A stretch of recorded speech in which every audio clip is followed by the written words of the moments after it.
Je pense qu'on a construit ça à nous deux et que mes parents étaient plus des soutiens que des fouteurs de pression. J'imagine à l'école quand le professeur dit « Et toi, ton papa, qu'est-ce qu'il fait ?»« Ah ben il est vigneron. »« Quoi, vigneron? Il habite en France ?» Quel âge as-tu? J'ai 16 ans. Et la petite sœur? 13. Et le grand frère? 18. Non, 17. Il attend impatiemment les 18. Hein?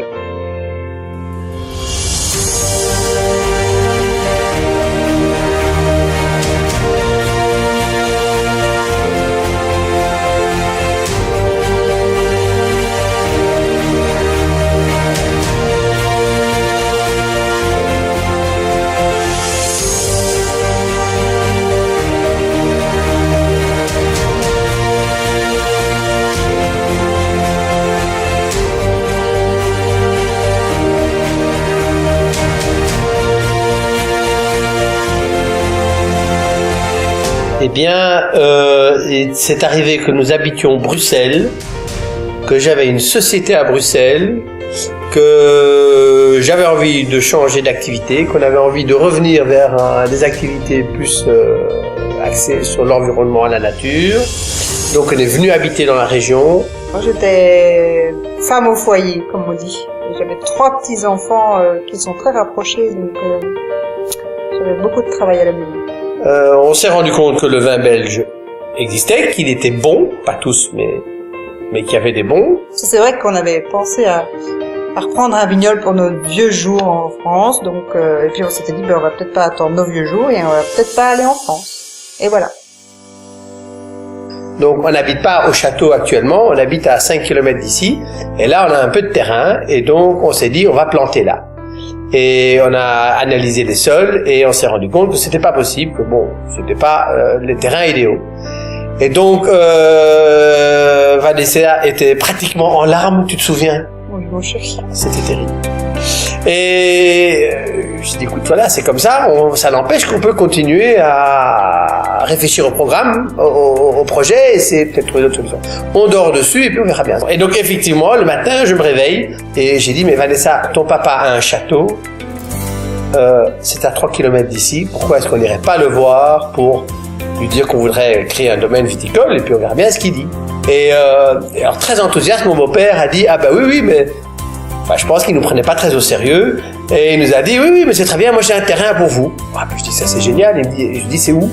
Il me dit ici c'est quai aux briques, tu connais les quais aux briques? Et je dis non, le quai aux briques je connais pas, mais il dit viens monte dans ma voiture, je t'emmène.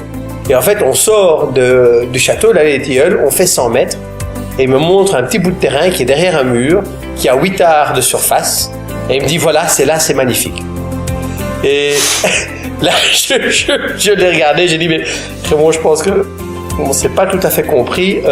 On a un projet pour un vrai domaine viticole, c'est-à-dire avec des surfaces conséquentes. Et donc, les 8 arts, bien que c'est très gentil à vous de nous le proposer, il nous faudra autre chose.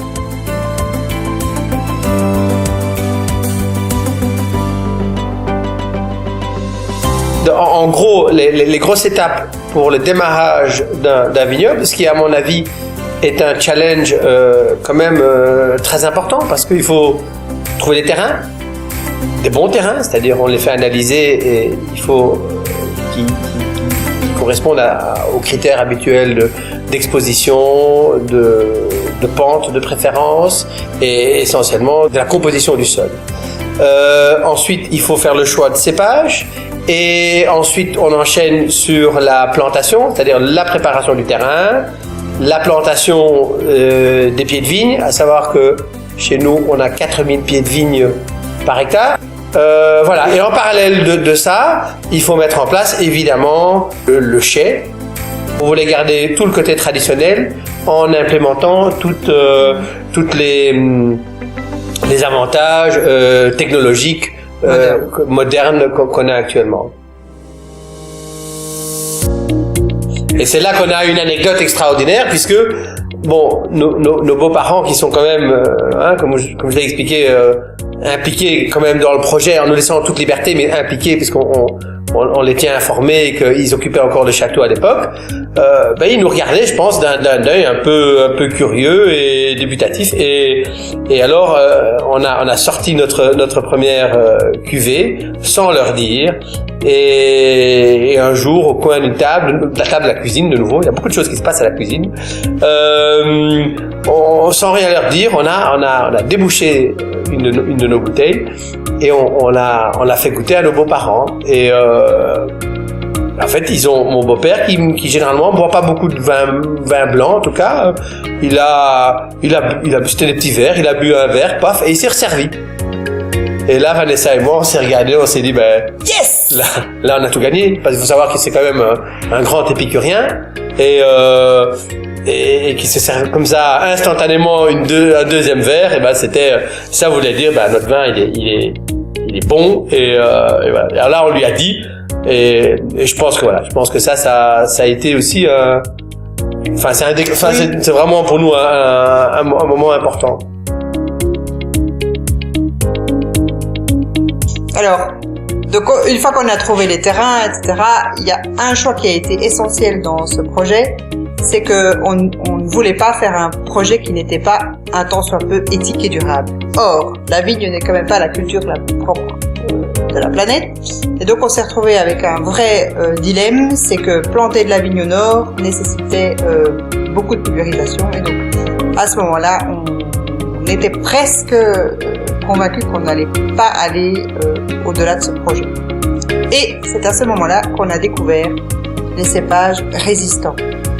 Et donc ce sont des cépages qui résistent beaucoup mieux, pas complètement, mais beaucoup mieux aux fléaux de la vigne qui sont le mildiou, l'oïdium, le botrytis. Et qui plus est, ces cépages sont nés en Allemagne, Suisse et Autriche et donc sont tout à fait adaptés à nos latitudes. Et puis ensuite, on est allé beaucoup plus loin, ayant trouvé des cépages qui nécessitaient presque plus de pulvérisation. Bien, on a décidé d'aller très loin au point de vue écologique, parce qu'on avait trouvé ces cépages-là d'abord, et ensuite parce que les terres sur lesquelles on a implanté nos vignes étaient vierges de tout. Donc, on a le devoir de garder cette pureté des sols.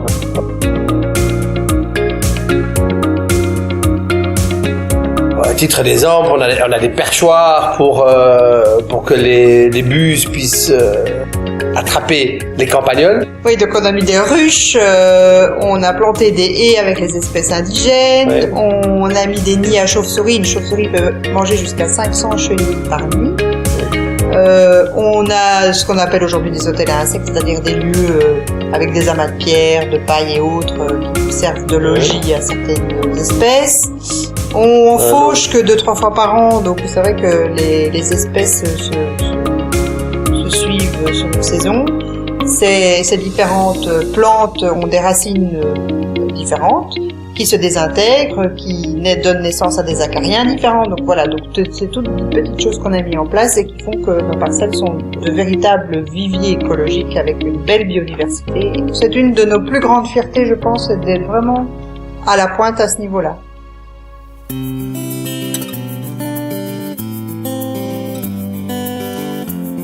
Dehors, on a été très très vigilant à respecter la vigne. Et bien dedans, ça veut dire en cuverie, on est très très vigilant à respecter le fruit.